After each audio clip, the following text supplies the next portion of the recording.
اپنے اپنے نا انسان کی محبت کی بات ہوتی ہے، جیسے ہم اپنے بڑوں کا احسان نہیں ادا کر سکتے، اپنے والدین کا حق نہیں ادا کر سکتے، اپنے نیک لوگوں کا جنہوں نے ہم تک دین اسلام پہنچایا ان کا حق نہیں ادا کر سکتے، تو ہمارے اوپر حضور صلی اللہ علیہ وسلم نبیوں کے احسانات کے بعد جو سب سے زیادہ احسانات ہیں نا، وہ صحابہ کرام کے، صحابیات کے، ازواج مطہرات کے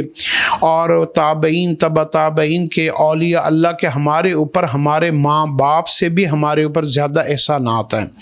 اگر آپ چاہتے ہیں کہ آپ سارے صحابہ کرام کے احسانات کا بدلہ دے دیں، ان کے اولادوں کے احسانات کا بدلہ دے دیں، حضور صلی اللہ علیہ وسلم کی بیویاں جو ہماری مائیں ہیں ان کے احسانات کا بدلہ دے دیں، تو ایک درود شریف حدیث میں آتا ہے، جو بندہ اس درود کو پڑھتا ہے تو وہ ایسا ہے جیسے اس نے ان کے احسانات کے بدلے کا حق ادا کر دیا۔ اور وہ درود پاک ہے، اللہم صلی علی محمد النبی الامی و ازواجہ امہات المؤمنین و ذریتہ و اہل بیتہ و اصحابہ و انصارہ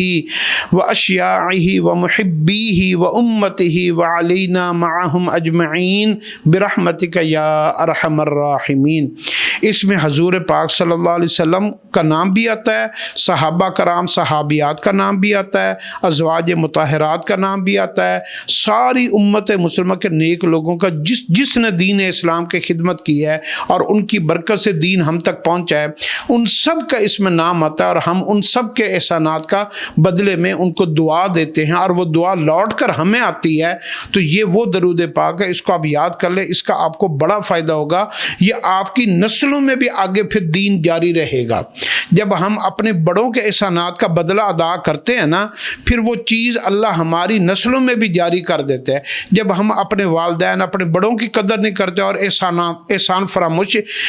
فراموشی کر دیتے ہیں، تو پھر کیا ہوتا ہے، اللہ ہمارے اندر سے بھی اور ہماری نسلوں میں سے بھی وہ اس نعمت کو اٹھا لیتے ہیں۔ تو اس درود کو آپ اپنی زندگی کا حصہ بنائیں، اللہم صلی علی محمد النبی الامی و ازواجہ و ذریتہ و اہل بیتہ و اصحابہ و انصارہ و اشیاعہ و محبیہ و امتہ و علینا معہم اجمعین برحمتک یا ارحم الراحمین۔